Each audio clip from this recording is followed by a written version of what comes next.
If you're looking for an awesome product at a great price, be sure to check out the link in the description. Venezuelan men deported from the United States to El Salvador's notorious Centro de Confinamiento del Terrorismo, SACOT, mega prison are alleging state-sanctioned torture, according to their lawyers. Their harrowing accounts paint a chilling picture of the conditions within SACOT, a facility human rights groups describe as designed to disappear individuals. The revelations follow a prisoner exchange between the U.S. and Venezuelan governments, which saw the repatriation of these Venezuelan men after months of detention. The reunion of these men with their families, filled with relief and joy after enduring months of uncertainty, is a stark contrast to the horrors they experienced. One such reunion was that of José Manuel Ramos Bastidas and his family in El Tecuyo, Venezuela. The embrace between Ramos Bastidas and his loved ones, who wore shirts bearing his image, marked a poignant moment of homecoming after his ordeal. His partner, Roiner Liz Rodriguez, expressed immense relief but acknowledged the lasting psychological trauma. Their testimonies are crucial in shedding light on the brutal realities within SACOT. Ramos Bastidas, along with other deportees, claims he was informed he faced a 30 to 90-year sentence unless the U.S. president intervened.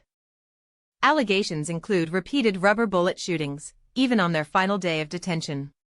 Interviews and legal testimony detail widespread beatings, humiliation, and even instances of female guards assaulting naked prisoners while recording the abuse. Edixon David Quintero Chacon, another deportee, recounted prolonged solitary confinement, enduring conditions he feared would lead to his death. He detailed daily beatings resulting in scarring, and the cruel choice between hygiene and public humiliation, as soap and bathing opportunities were only provided on days when prison visitors were present. The lack of adequate food, unsanitary water, and constant illumination prevented sleep. Guards, Quintero Chacon alleges, compounded these hardships with nighttime beatings. Stephanie M. Alvarez-Jones, his lawyer, highlighted the severe and enduring psychological impact of this state-sanctioned torture, emphasizing the court's responsibility to address such atrocities. Ramos Bastidas, it should be noted, had never been convicted of a crime. He had left Venezuela seeking better economic opportunities to provide for his family, particularly his infant child's medical needs. He presented himself at a U.S.-Mexico border port of entry seeking asylum, but was ultimately deemed ineligible. However, flagged as a potential gang member based on unsubstantiated information, he was detained and later deported. Despite accepting his deportation and repeatedly requesting repatriation, he remained detained for months, a period marked by uncertainty and fear. The situation changed drastically when deportation to Venezuela became temporarily impossible, and Ramos Bastidas's fears were realized when, instead of immediate repatriation, he was transferred to SACOT. His lawyer highlights the profound injustice of this decision, asserting that the U.S. government chose to send him to a place where he was subjected to torture. These accounts underscore the urgent need for investigations into the allegations of state-sanctioned torture at SACOT, and raise serious questions about the U.S. government's role in the events that unfolded.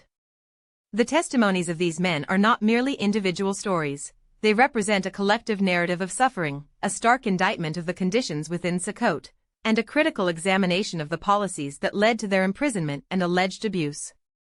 The ongoing legal battles and the call for justice resonate deeply, demanding accountability for the human rights violations allegedly perpetrated within this mega prison.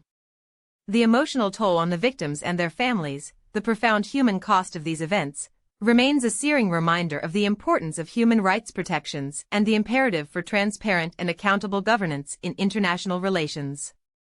The world now watches as these narratives unfold, awaiting a complete accounting of these disturbing events and the pursuit of justice for those who have endured unspeakable suffering. The shadow cast by SACOT extends far beyond its walls, prompting a crucial global discussion on the ethics of deportation, the responsibility of nations in the protection of human rights, and the urgent need to prevent similar tragedies from occurring in the future. The sheer scale of the alleged abuse, the systematic nature of the reported torture, and the impunity it seemingly enjoyed demand thorough investigation and immediate action to hold those responsible accountable and to ensure that those who suffered will receive justice, not just repatriation. The ongoing investigations and legal proceedings surrounding these allegations are not just about individual cases, they are about safeguarding the fundamental human rights of vulnerable populations and preventing future violations. The international community's attention is now firmly focused on El Salvador, and the ongoing pressure to address the allegations of widespread abuse within SACOT underscores the urgent need for transparency, accountability, and lasting systemic reform to prevent such horrors from being repeated. The fight for justice continues, fueled by the courage of those who bravely shared their stories and the unwavering dedication of their legal representatives. The path to healing for the victims will be long and arduous, but their experiences serve as a potent reminder of the importance of vigilance,